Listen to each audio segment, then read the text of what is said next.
2025 ആദ്യം റിലീസായിട്ട് തിയേറ്ററിലെത്തിയ മലയാളം മൂവിയാണല്ലോ ഐഡന്റിറ്റി. ചിത്രത്തിന്റെ ഇപ്പോൾ ഇതാ 3 ദിവസത്തെ കളക്ഷൻ റിപ്പോർട്ടുകൾ പുറത്തു വന്നിരിക്കുന്നു. അതിലേക്ക് വരാം. അതിന്റെ മുന്നേ മൂവി പ്ലസ് മീഡിയ എന്ന് പറയുന്ന നമ്മുടെ ചാനൽ ആദ്യമായിട്ട് കാണുന്നവരാണെങ്കിൽ സബ്സ്ക്രൈബ് ചെയ്യുക. ആദ്യ ദിവസം കേരളത്തിൽ നിന്നും ചിത്രത്തിന് 1,80,00,000 രൂപയോളം നേടിയ ചിത്രം, പോസിറ്റീവ് റിപ്പോർട്ടുകൾ കിട്ടിയ ചിത്രം. രണ്ടാമത്തെ ദിവസത്തിന്റെ കളക്ഷനിൽ വലിയ ഇടിവാണ് കേരളത്തിൽ കണ്ടിരിക്കുന്നത്. 1 കോടിയോളം രൂപ മാത്രമാണ് ചിത്രത്തിന് രണ്ടാമത്തെ ദിവസം കേരളത്തിൽ നിന്നും നേടാൻ സാധിച്ചത്. അങ്ങനെ 2 ദിവസങ്ങൾ കൊണ്ട് കേരളത്തിൽ നിന്നും 2,80,00,000 3 കോടിക്കടുത്തായിരുന്നു ടോട്ടൽ കേരള കളക്ഷൻ. മൂന്നാമത്തെ ദിവസമായ ഇന്നും ഈ ഒരു ചിത്രം കേരള ബോക്സ് ഓഫീസിൽ നിന്നും 1 കോടിയോളം രൂപ ഉറപ്പിച്ചിരിക്കുന്നു. അങ്ങനെ ചിത്രത്തിന്റെ 3 ദിവസത്തെ കേരള കളക്ഷൻ മാത്രം 3 കോടിക്ക് അടുത്തേക്ക് എത്തപ്പെടും. മലയാള വെർഷന്റെ കൂടെ തമിഴ് വെർഷനും റിലീസ് ചെയ്തിട്ടുണ്ടായിരുന്നല്ലോ. അത്യാവശ്യം നല്ല രീതിയിൽ തന്നെയാണ് ചെന്നൈയിൽ ഈ ഒരു ചിത്രം പോയിക്കൊണ്ടിരിക്കുന്നത്.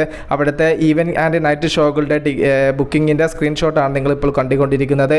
നിങ്ങൾക്ക് കാണാൻ വേണ്ടി സാധിക്കും, ഫാസ്റ്റ് ഫില്ലായിട്ടാണ് ചില ഷോകളെല്ലാം ചെന്നൈയിൽ ഐഡന്റിറ്റി എന്ന ചിത്രത്തിന്റെ തമിഴ് വെർഷൻ പോകുന്നത്. സിനിമയുടെ 3 ദിവസത്തെ വേൾഡ് വൈഡ് കളക്ഷൻ 9 കോടി റേഞ്ചിലേക്ക് എത്തപ്പെടുമെന്നാണ് നമ്മുടെ പ്രതീക്ഷ. ബിഗ് ബഡ്ജറ്റായിട്ട് തിയേറ്ററിലെത്തിയ സിനിമയ്ക്ക് 2 അഭിപ്രായമായിരുന്നു പ്രേക്ഷകരിൽ നിന്നും നേടിയെടുക്കാൻ സാധിച്ചത്. അതുകൊണ്ട് തന്നെ വലിയൊരു ഓളം ബോക്സ് ഓഫീസിൽ ഈ ഒരു ചിത്രം സൃഷ്ടിക്കുന്നില്ല എന്നാണ് കളക്ഷനിൽ നിന്നും നാം മനസ്സിലാക്കുന്നത്. വരും ദിവസങ്ങളിൽ കൂടുതൽ വലിയ വിജയത്തിലേക്ക് ഐഡന്റിറ്റി എന്ന് പറയുന്ന ചിത്രം എത്തപ്പെടട്ടെ. കിഷ്കിന്ദ കാണ്ഡം എന്ന കഴിഞ്ഞ വർഷത്തെ ഏറ്റവും വലിയ വിജയത്തിന് ശേഷം ആസിഫ് അലിയുടെ 2025 ആദ്യ റിലീസ് ആണല്ലോ രേഖ ചിത്രം എന്ന് പറയുന്ന മൂവി. ദ പ്രീസ്റ്റ് എന്ന ചിത്രത്തിന്റെ സംവിധായകൻ ജോഫിൻ ടി ചാക്കോയാണ് ഈ ഒരു ചിത്രം സംവിധാനം ചെയ്യുന്നത്. കാവ്യ ഫിലിംസിന്റെ ബാനറിൽ വേണു കുന്തപ്പള്ളിയാണ് ഈ ഒരു സിനിമ നിർമ്മിക്കുന്നത്. സിനിമയ്ക്ക് മികച്ച രീതിയിലുള്ള പബ്ലിസിറ്റി കാര്യങ്ങളൊക്കെയാണ് ചിത്രത്തിന്റെ അണിയറ പ്രവർത്തകർ കൊടുത്തു വരുന്നത്. റിലീസിന് മുന്നേ തന്നെ ഒരു പോസിറ്റീവ് ടോക്കിലേക്ക് എത്തപ്പെടാൻ സിനിമയ്ക്ക് സാധിച്ചിട്ടുണ്ട്. മമ്മൂട്ടി ഈ ഒരു സിനിമയിൽ ഒരു ക്യാമിയോ റോളിൽ എത്തുന്നു എന്നുള്ള റിപ്പോർട്ടുകൾ മുന്നേ വന്നതാണ്. ജനുവരി 9 ഈ ഒരു സിനിമ വേൾഡ് വൈഡ് ആയിട്ട് തിയേറ്ററിൽ എത്തുന്നത്. ഒരു വിജയ സാധ്യതയുള്ള സിനിമയായി തീരാൻ എല്ലാ സാധ്യതയും കൽപ്പിച്ച് മുന്നോട്ട് വരുമ്പോൾ 2025 ആദ്യ ബ്ലോക്ക് ബസ്റ്റർ വിജയം രേഖാചിത്രം എന്ന് പറയുന്ന ആസിഫ് അലി മൂവി കൊണ്ടുപോകുമെന്നാണ് നമ്മുടെ ഒരു വിശ്വാസം. കാത്തിരിക്കാൻ ചിത്രത്തിന്റെ കൂടുതൽ അപ്ഡേറ്റുകൾക്ക് വേണ്ടിയിട്ട് മൂവി പ്ലസ് മീഡിയ. ഞാൻ ജിനു ജിനാസ്. Okay, by.